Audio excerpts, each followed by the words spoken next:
We're in raised wheels heaven today, Mackin Industries, because we're here to pick up our wheels.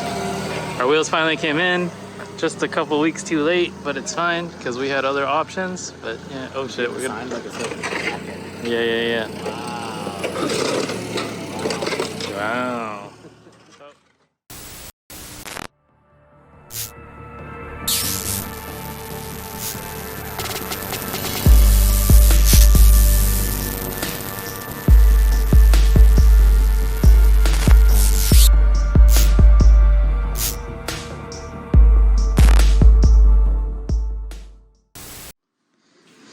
Finally picked up our wheels for the GR. Car hasn't moved since WeekFest just because we've been busy, and I don't know why we haven't driven. Oh, it probably doesn't clear the driveway, but we'll figure that out later.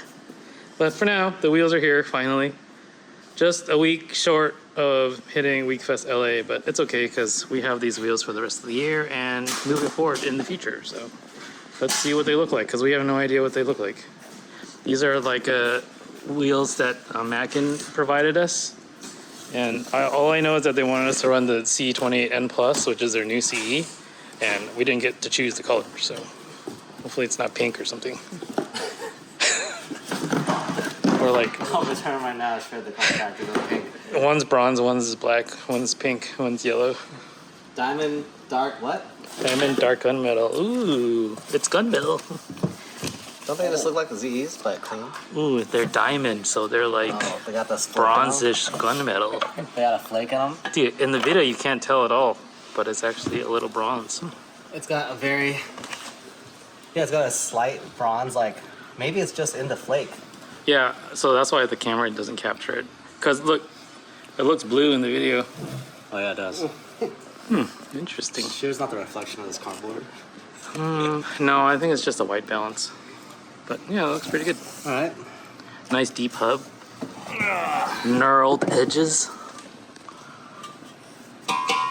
It's 18 by 11 plus 15. Yeah. So it'll be back to the more aggressive setup that we had for the evasive unveiling, but with a brand new wheel. Steve from Mackin says that we're the first ones to have the C28N Plus, but I don't know because I swear I've seen this elsewhere already, but I've also in Japan a lot, so maybe that's why. But if it is, then we are the first ones to have the C28N Plus. And if it isn't, it or doesn't really matter anymore. Maybe particularly in this color because I think this is a new color. It's a new color. Oh, now you can see it a little bit more. Yeah, I can see a little bit more. Okay. Yeah, that's good. All right. Okay.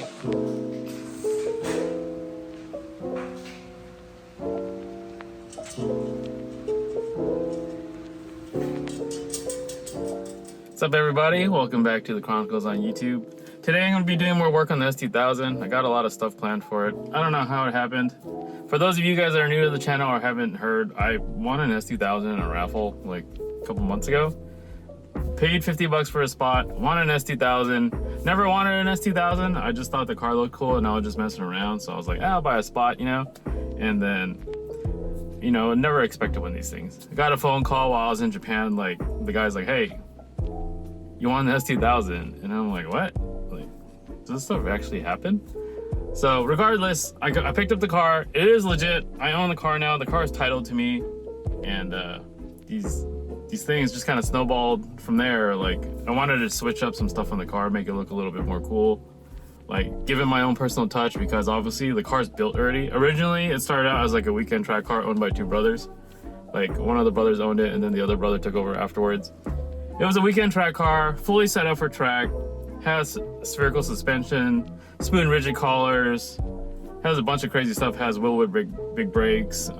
Engine's relatively stock, even though they did a lot of stuff to freshen up the engine. So the car runs really good. Had 101,000 miles when I picked it up. And I've been driving it a lot because I actually like the car a lot. I'm pleasantly surprised by the experience of owning an S2000. And like, even a lot of my friends were like, yeah, when you first picked up the car, you didn't seem like you really cared that much about it. And honestly, I just don't think about this stuff too much. Like, it was still kind of surreal that I even won an S2000 in the first place. And then I started doing little things here and there. Started discovering that they make so much stuff for this car that's so accessible. So really wanted to add my own touch to it. And yeah, here we are. I'm gonna do a bulk of the work in this episode just because want to get it all done before the holidays, you know, just because there's a lot of stuff coming up, like a lot of Friendsgiving events and stuff like that, so I won't have that much time. So let's tear into this car, see how it goes. Well, the VYS wing and lip are here. Pretty excited to throw this on. Not sure when I'm going to actually do it. I think I might wait for the headlights to come in first. But, you know, pretty excited. It's all paint matched already. Thanks to Yasu for painting it and getting it sent back to me so quickly. Hopefully everything matches and it looks good. And the fitment's good. We'll see.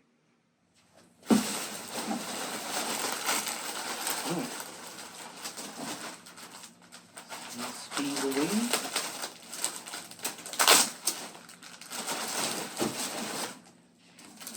Got a sticker and everything. Hardware. Never ever gotten anything brand new from Backyard Special before. Good package. Obviously this is painted already, so Yasu and Toku repackaged everything.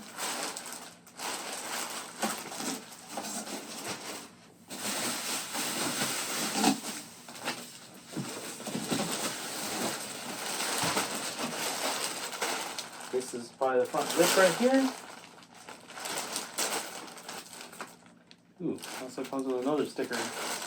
Comes with hardware too. The wing is just like super subtle. Like just a smaller trunk wing, and then you can see how it wraps around the emblem here. And it's kind of like a very sleek wing. I didn't want to go with a big GT wing or anything just because it's not the purpose of the car and I don't want to make it too aggressive. So finally had some time to clean up my office, had some orders to get out still, and I had to unwrap my brand new rug. I had to get an area rug made for this office. I had one of those like generic looking area rugs before, but I didn't like how anytime anybody walked on top of it, the thing would just kind of shrivel up and like crumple and move around.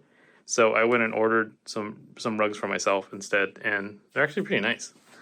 They're so nice that I'm even thinking about like getting these produced and selling them to you guys or making them available to you guys, since I posted in my stories and people seem to be interested in it.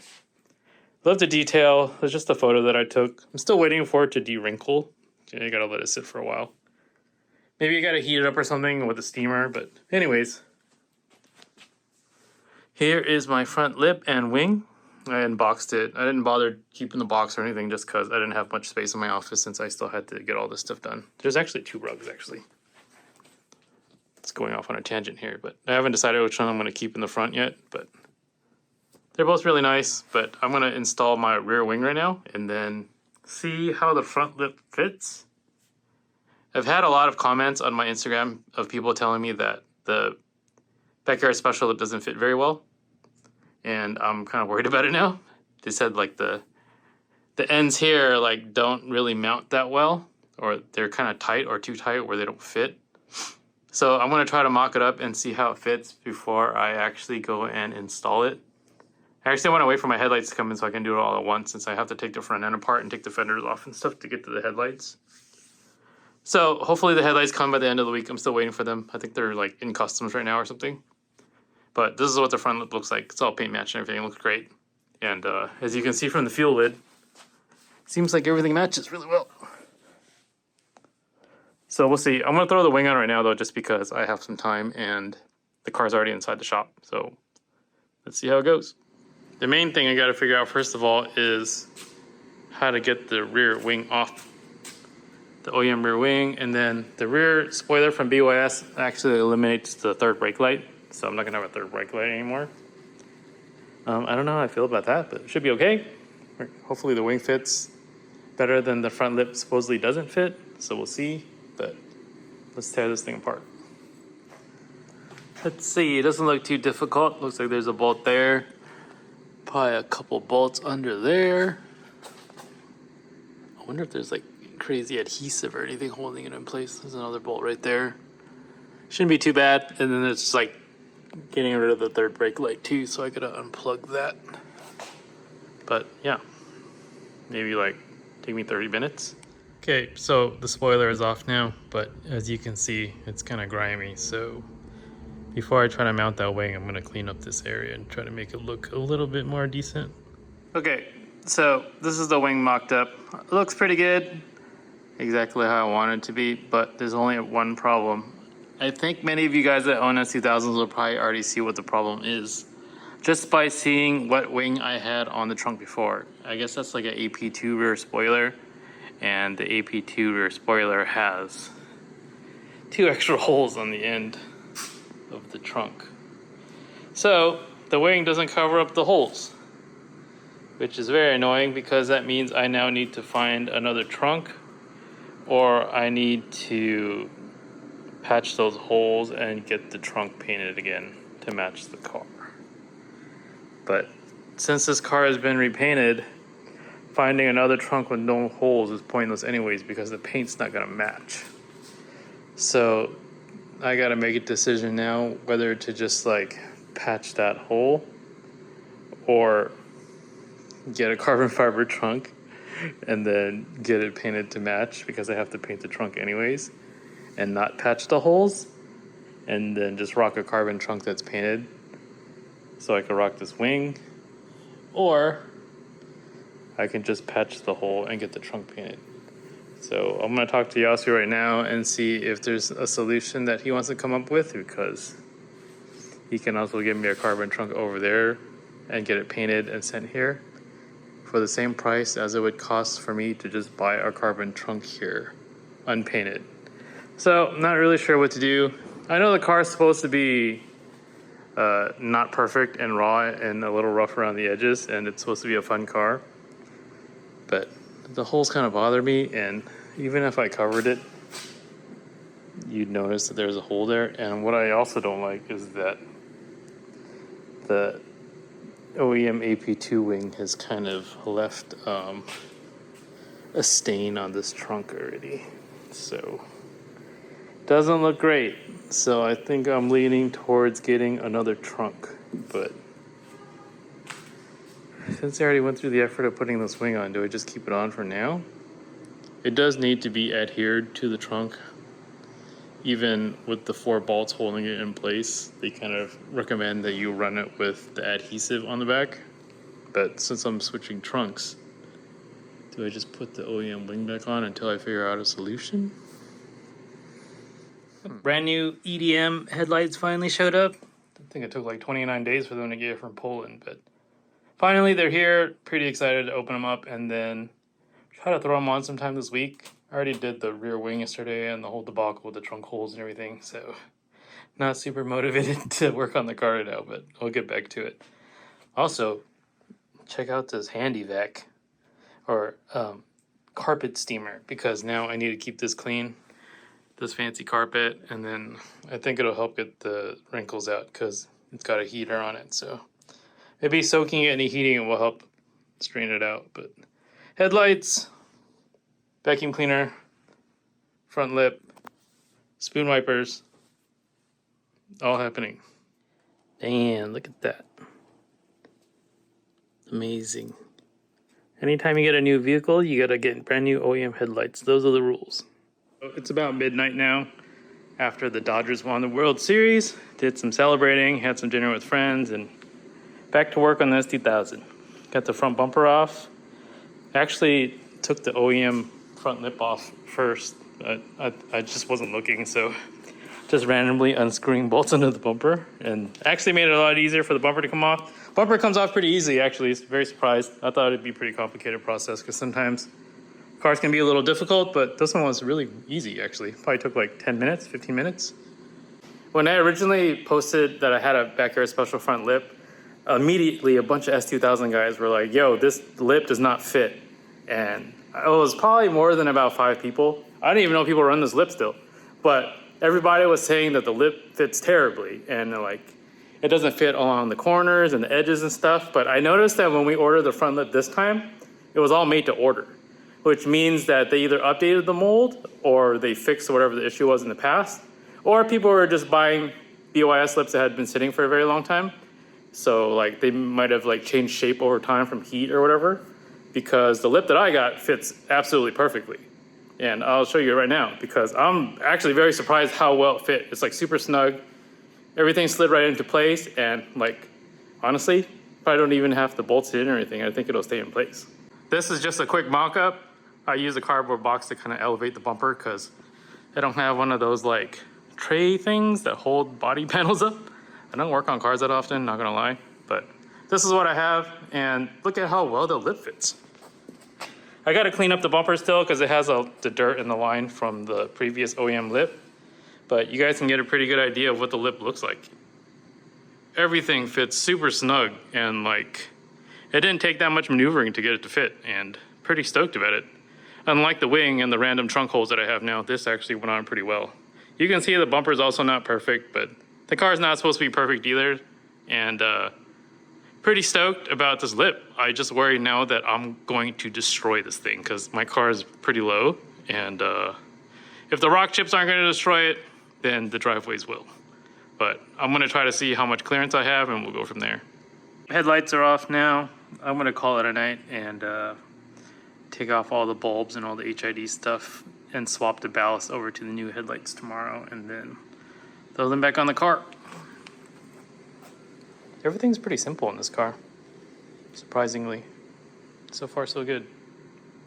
Christian just got back from Korea, and now I'm making him do unnecessary work, even though it's his first day back.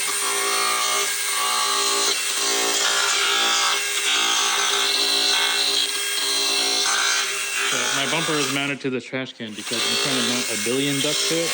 It's over there. And this is being Dur's kind of signature. Where Dur's are always functional, but mine are never functional. Mine are just more for style and to look cool.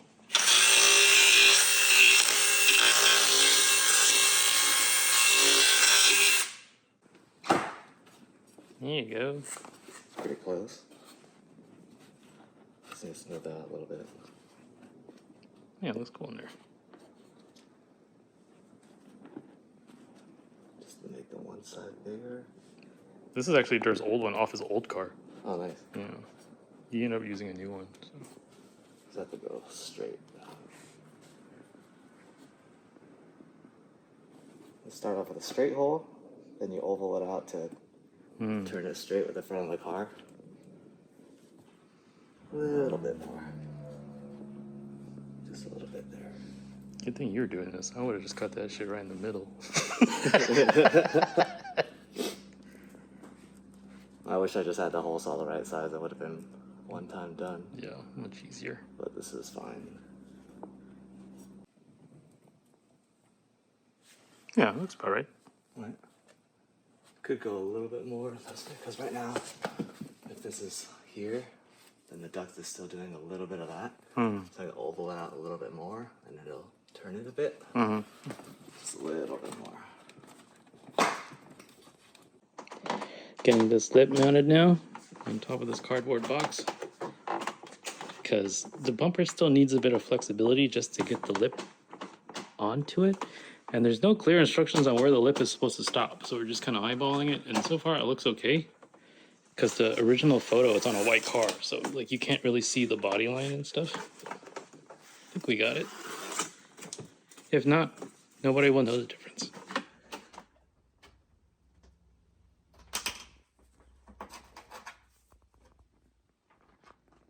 Here's how the bumper looks with the front lip all installed.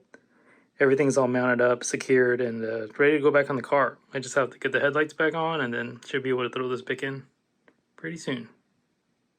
Okay, so with the brand new headlights, even though they're brand new OEM, there's still some stuff I have to retain from the old headlights. Mainly the ballast for the HID. You gotta put the bulbs back in here, but everything else is new. So obviously you got to plug the old harness back in here, and everything's pretty much plug and play. You just have to figure out how to remove the ballast and run this harness through this and everything, which is not too difficult. But unfortunately, the cover for this that came with the brand new headlight is broken. So there's supposed to be a tab right here that holds this there's a harness that goes here, and it's broken. I'll give you a look at what the original one looks like. It's supposed to look like this. See how it has a little tail on the end of it to snap a harness into place? So I'll just reuse this one. I cleaned it up. It's not too bad. It's not too dirty. The car was in pretty good shape, so it's totally fine. But yeah, so far so good. Hopefully, other than this little broken tab right here. Well, here's the car right now with the bumper back on, just to mock up. Kind of ran into some issues with the headlights that I didn't foresee happening, and apparently not that many people run UK headlights because nobody has seemed to have run into the same issue I have. The main thing is I am running into the issue of having auto leveler things on the UK headlights. I guess in Poland and in Europe, they're required to have auto leveling headlights to pass inspection and stuff. US S2000s don't have that. So I'm stuck with headlights without the auto leveling motor, and then now there's a giant gaping hole in the back of my headlight. They have to figure out how to plug up, because an adjuster does need to go in there. Otherwise, there's just a big ass hole in the back and the projectors are just gonna flop around. So that's the issue right now. Okay, next order of business is getting these decals off these Rigamaster Evos. I don't really want any red on the car, so eventually that's gonna need to change also, but I'm trying to do something different with my own car because I always go with kind of like a red, white, and black kind of theme or something along the lines of that. So I'm gonna try to do something without any red. So for this setup, I'm gonna try to get rid of these stickers and then go with a more simple look, get rid of the Evo sticker, keep the Desmond sticker here, get rid of these pinstripes here, and then go with the, kind of like the more subtle purple Rigamaster Superforge sticker. So these can be taken off pretty easily with this. This is a rubber wheel. You can get these on Amazon or anywhere, really. They're not very expensive and they take decals right off. It sounds kind of scary at first because, you know, it's like a big ass wheel and you don't want to damage the wheel, obviously. But this is safe for paint surfaces and it actually works really well. I was scared at first too, but I eventually tried it and it worked. I'm only showing you this right now because I've already attempted it and it worked. And if it didn't work, I probably wouldn't show you guys and there would be a very damaged wheel, but it actually works out quite well, actually.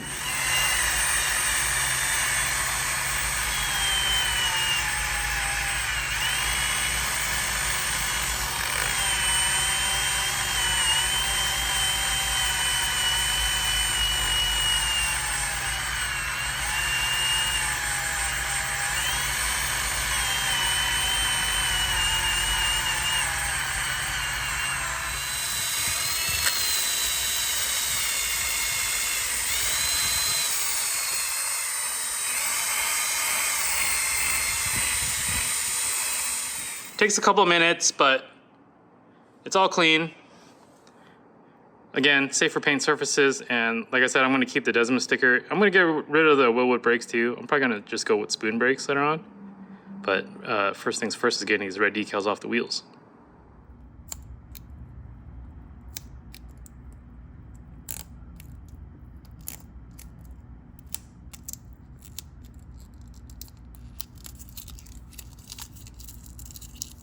Okay, so here is the adjustment unit from Honda. It shares the same adjustment assembly, I guess, as a newer MDX or RDX or something. I have the part number. This is what it looks like. This needs to thread into here, which is the adjustment hole. And the main reason I needed this is because I need this area to seal off the headlight here. Otherwise, condensation will get in. So this isn't gonna work at all. This just needs to thread into here. There's a little notch right here. This will line up with this bracket here to make sure that it doesn't move around. And with these 3 notches, you'll be able to lock it into place. You'll be able to turn it and then lock it. And then it should be good to go. So hopefully it works. Headlights are finally on. Everything's all wired up. Everything seems to be working. Just gotta put the front bumper back on and then figure out how to route this duct correctly. And then we're good to go.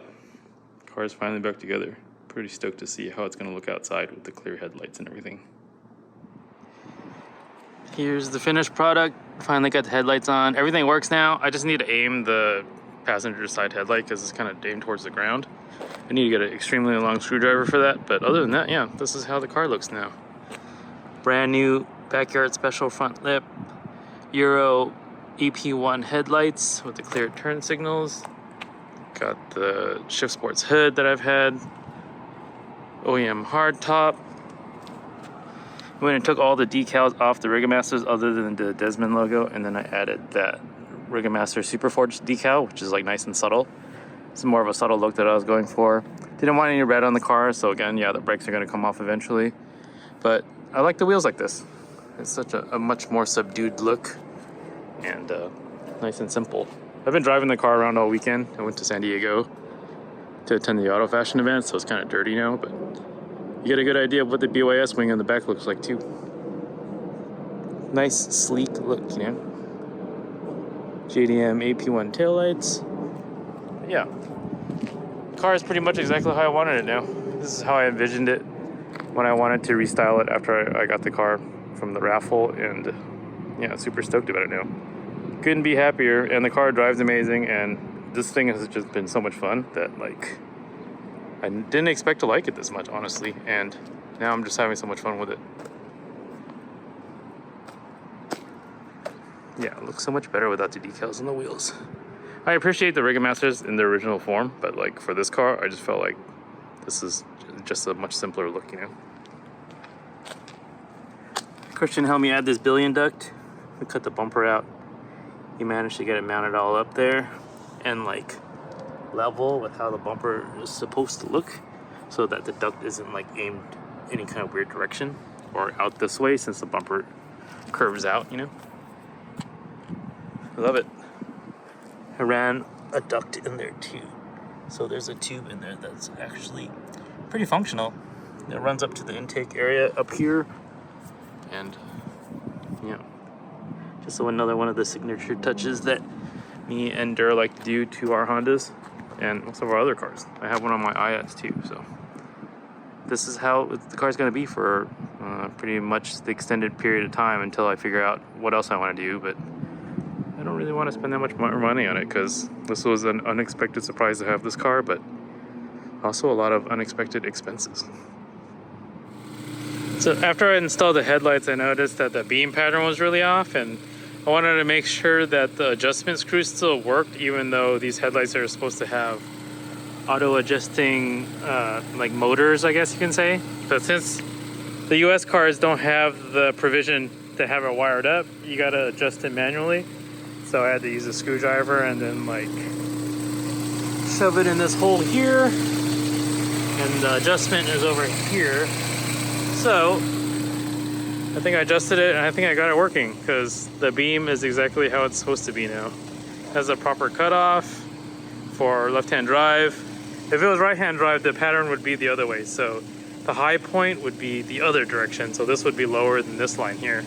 So the horizon line for left-hand drive is exactly how this is supposed to be.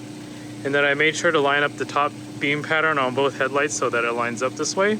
There's no overlap or anything. So yeah, this is how it's supposed to be. So pretty stoked about that, because now I can see when I'm driving at night. And UKDM or EDM headlights on a USDM S2000 works. So there you go.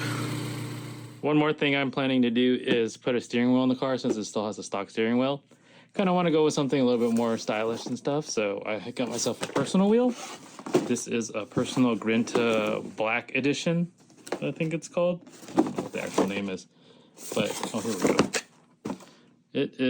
It's a perforated steering wheel, because I always prefer perforated steering wheels just because they're a little bit more breathable and they don't make your hands sweat. And I mean, I think they look a little bit better.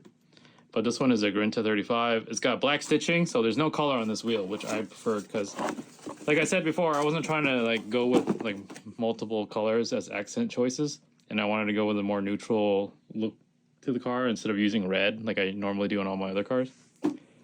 So I'm going to use like subtle hints of blue, but the steering wheel, I don't want blue, just in case I decide to switch things up later. So this one has black stitching, so there's no color in this one. And then I'm going to run a Battlecraft quick release, just because it's our company, so we got to run our own products, you know, like, you know, and plus it looks cooler, and then I can like get in and out of the car easier if I really want to take out the steering wheel and stuff. So I got this. Since I'm running the quick release, I'm not going to have a horn button anymore, so I had to get one of these, since I do want to retain a horn just for normal driving safety reasons, and, you know, to be an asshole if people are driving really shitty. So I got a horn button. Got to mount that to the quick release, so I constantly have a horn button. Just a single little, you know, little push button here. And then got a work spell short hub, because we don't run none of that NRG bullshit over here. We can only run the good stuff. So work spell hub from Japan, personal steering wheel, sparkle horn button, Battlecraft RQR. That's going to go in the car right now. Here's what the steering wheel looks like. This is the horn button. I'm not going to be running the horn button, so I'm going to have one if anybody just wants like a black edition horn button. I don't plan to use it, but yeah, this is an Artie Personal Grinta 35. And like I said, it's perforated. So it has a little bit more of a textured feel to it, so it feels better on the hands. And neutral colors, black stitching, no color. So this should look good in the car. This is our Battlecraft RQR quick release. Super short, so the steering wheel doesn't stick out too far. And then with the combination of the Works Bell short hub, it should be fine distance-wise. But yeah, super quality, good quality piece. Has an adapter ring for any type of steering wheel that you guys want to run. But yeah, my first experience owning one because I currently don't have a car that requires a quick release. So should look pretty nifty on here. I wonder how much closer the steering wheel is going to be now. It's not too much, I don't Right? think. Because the hub's pretty short, so. Yeah. It'll be closer, Yeah. but like, maybe just like an inch. And then there's like no tilting on the S2000s, right? So Yeah, that's always weird. I could just be staring at the steering wheel. Finished product here. The new personal wheel. Christian rigged up this harness for the horn button, which looks really cool. Got a Works Bell short hub and Battlecraft RQR. Doesn't look like it sticks out too much further either. Yeah, not too bad. I mean, compared to like your turn signal. Yeah, as long as it's not on my chest, dude. Not bad. Yeah, thick. Perfect. Now I can bring the steering wheel into the house, and then when I go to work every day, I'll be like, oh shit, I forgot the steering wheel. I gotta go back inside the house. Yeah, keep it on your backpack like Yeah. Bow Wow or whatever. Yeah, wow. Fucking weird, odd reference, but. Well, on that note, that wraps up this episode. Got a lot of stuff done to this 2000. It's all stored away now here. Everything's buttoned up. Like I said, I gotta take the trunk to the body shop to get those 2 holes filled in. And then it's probably gonna need to be resprayed or blended, something. I always get worried when I take stuff to the body shop because I don't know how long it's gonna be there. Hopefully it comes back quickly so I can actually drive the car and stuff and enjoy it. But just want to wish everybody a happy Thanksgiving in America, because who knows when there's going to be another episode. For everyone else in the world, happy end of November.